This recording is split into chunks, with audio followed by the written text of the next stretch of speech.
New York Times has reported that, well, I'm going to tell them this. The New York Times are racist, they are sexist, and they are communists. Now, the reason why I'm saying that is because the New York Times has called Megyn Kelly red meat when it comes to politics. That's what they reported. This reporter has said this from the Seattle Times, and I'm not going to stand and let them attack. I mean, Megyn Kelly, I know she's tough. She's been attacked before on Fox News, and she addressed that before when it comes to social media.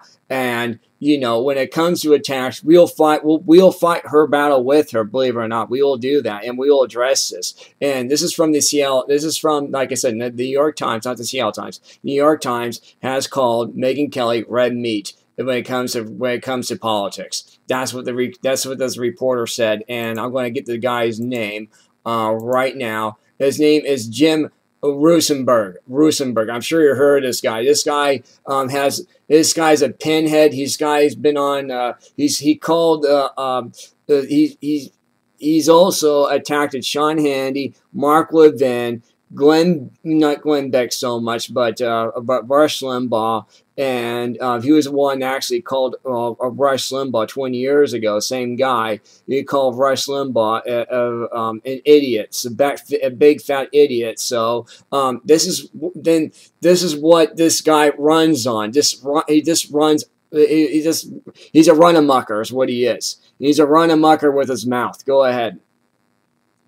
There's no denial of that. It is the official global reach piece of media that comes directly out of the White House. That is the first go-to media source that the White House uses. Right. Now, it also needs to be understood that there was a time, and I'm thinking it still goes on, but I can't prove it, that the White House has their press corps that has off-campus meetings once a week, generally on Tuesday night, in a local coffee shop off the White House grounds to talk about what the talking points will be to be used for the following week.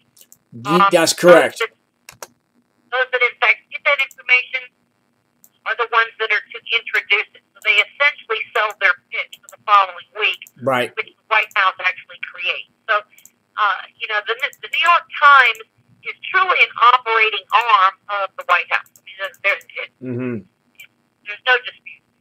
Right. So when it comes to Megyn Kelly, I'm going to tell you this. She's a lawyer. Right. Lawyers, if you know anything about them, they go for the documents. Yep. She would not put anything on the air if there was not a proven, tangible piece of undeniable evidence.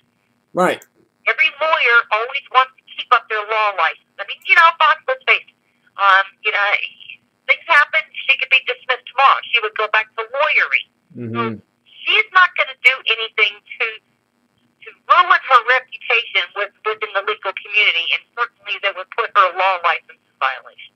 Right. Yeah, she's not going to report false information. No, she's not going to do that. I've never seen her do that. And, you know, this is one thing that I respect about Megyn Kelly. You know, I do respect her, you know, and this is ridiculous that the New York Times would actually sink so low to do something like this. That's what's surprising me.